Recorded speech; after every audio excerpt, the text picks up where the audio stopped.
SSC ফলের সম্ভাব্য তারিখ ঘোষণা। এদিকে নির্বাচিত সরকারের অংশ হওয়া প্রশ্নে যা বললেন ডক্টর ইউনূস। জানাবো মারুফ কামাল খানের পোস্ট, দেশ ত্যাগের আগে আত্মীয় স্বজনকে ভুল ইংরেজিতে খুদে বার্তা দেন হাসিনা। এবং সর্বশেষ জানাবো সারা দেশে বৃষ্টির আভাস।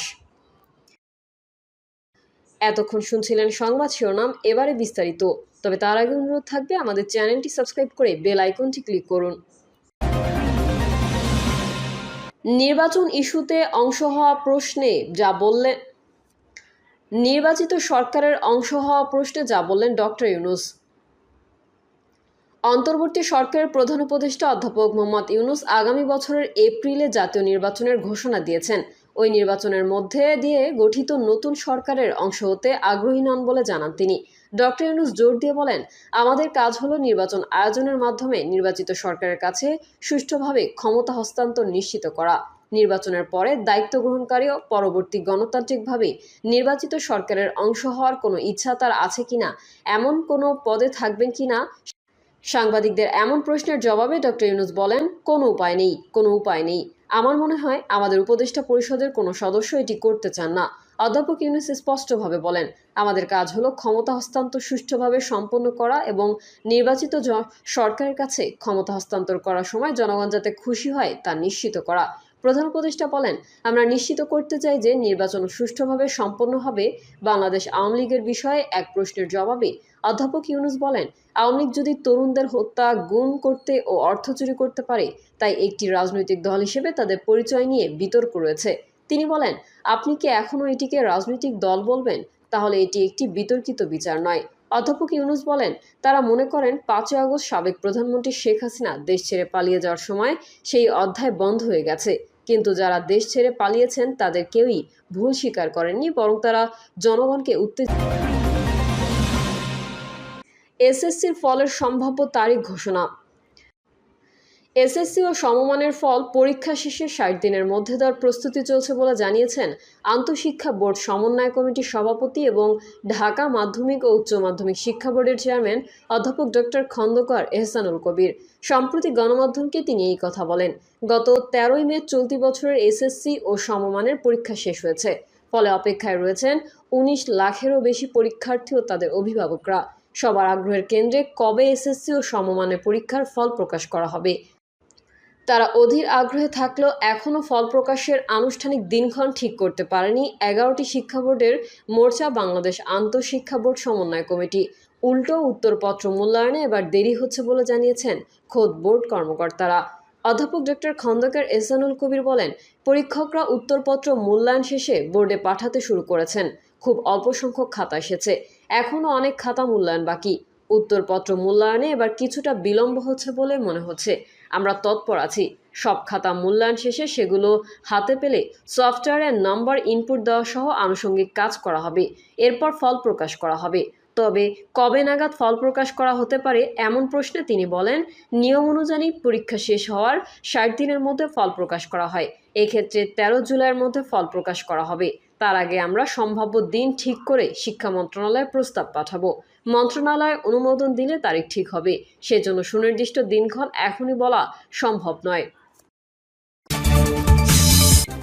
নির্বাচন ইস্যুতে অংশ হওয়া প্রশ্নে যা বললেন নির্বাচিত সরকারের অংশ হওয়া প্রশ্নে যা বললেন ডক্টর ইউনূস।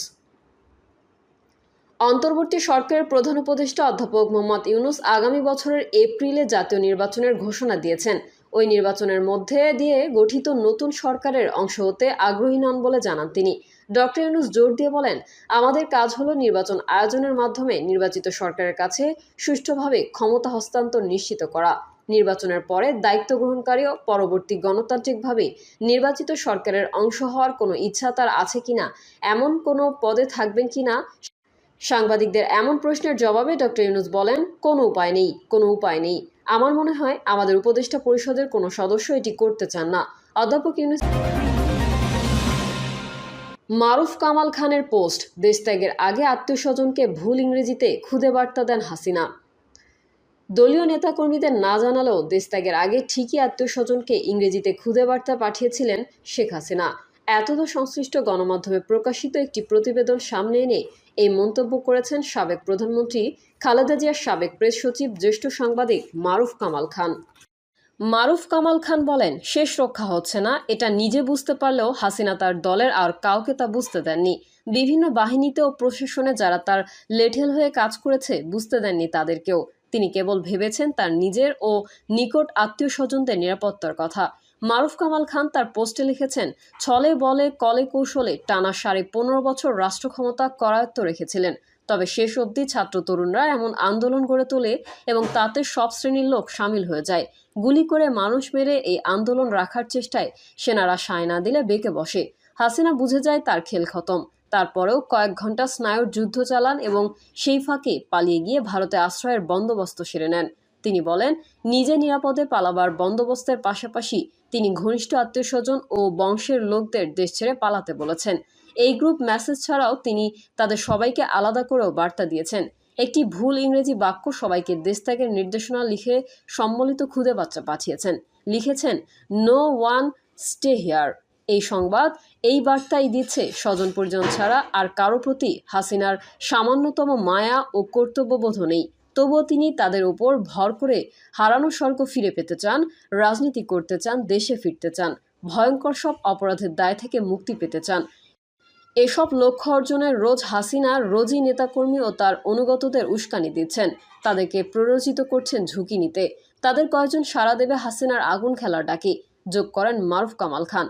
প্রসঙ্গত, কোটা সংস্কার আন্দোলনকে কেন্দ্র করে ছাত্র জনতার আন্দোলনের মুখে গত 5 আগস্ট প্রধানমন্ত্রী থেকে পদত্যাগ করে হেলিকপ্টারে দেশ ছেড়ে ভারতে পালিয়ে যান শেখ হাসিনা। এ সময় তার সঙ্গে তার ছোট বোন শেখ রেহানা ছিলেন। এরপর থেকে হাসিনা ভারতেই অবস্থান করছেন। সারা দেশে বৃষ্টির আভাস। আগামী 24 ঘন্টার মধ্যে সারা দেশে বজ্রসহ বৃষ্টি হতে পারে বলে জানিয়েছে বাংলাদেশ আবহাওয়া অধিদপ্তর। সেই সঙ্গে কোথাও কোথাও মাঝারি ধরনের ভারী বৃষ্টি হতে পারে বলে জানিয়েছে সংস্থাটি। আবহাওয়া অফিস জানায়, আজ সন্ধ্যা 6টার মধ্যে বরিশাল, চট্টগ্রাম ও সিলেট বিভাগের কিছু কিছু জায়গায় এবং রংপুর, রাজশাহী, ময়মনসিংহ, ঢাকা ও খুলনা বিভাগের 2-1 জায়গায় অস্থায়ীভাবে দমকা হাওয়া সহ হালকা থেকে মাঝারি ধরনের বৃষ্টি, বজ্রসহ বৃষ্টি হতে পারে। সেই সঙ্গে সারা দেশের কোথাও কোথাও মাঝারি ধরনের ভারী বর্ষণ হতে পারে এবং সারা দেশে দিনের এবং রাতের তাপমাত্রা সামান্য হ্রাস পেতে পারে। এছাড়া টাঙ্গাইল, ময়মনসিংহ, মৌলভীবাজার, ফেনী, ব্রাহ্মণবাড়িয়া, বাগেরহাট, যশোর, কুষ্টিয়া এবং চুয়াডাঙ্গা জেলাসহ রংপুর ও রাজশাহী বিভাগের উপর দিয়ে মৃদু তাপপ্রবাহ বয়ে যাচ্ছে এবং তা কিছু কিছু জায়গা থেকে প্রশমিত হতে পারে বলে জানিয়েছে সংস্থাটি। বৃহস্পতিবার সন্ধ্যা 6টা থেকে পরবর্তী 24 ঘন্টায় খুলনা, বরিশাল, চট্টগ্রাম ও সিলেট বিভাগের কিছু কিছু জায়গায় এবং রংপুর, রাজশাহী, ময়মনসিংহ ও ঢাকা বিভাগের 2-1 জায়গায় অস্থায়ীভাবে দমকা হাওয়া সহ বিদ্যুৎ চমকানো, হালকা থেকে মাঝারি ধরনের বৃষ্টি, বজ্রসহ বৃষ্টি হতে পারে। সেই সঙ্গে সারা দেশের কোথাও কোথাও মাঝারি ধরনের ভারী বর্ষণ হতে পারে এবং সারা দেশে দিনের ও রাতের তাপমাত্রা প্রায় অপরিবর্তিত থাকতে পারে। প্রিয় দর্শক, এই ছিল এখনকার সর্বশেষ সংবাদ। আপডেট ও সংবাদ পেতে চ্যানেলটি সাবস্ক্রাইব করে বেল আইকনটি ক্লিক করুন। কমেন্টে আপনার মতামত জানিয়ে আমাদের সাথেই থাকুন। ধন্যবাদ সবাইকে। আল্লাহ হাফেজ।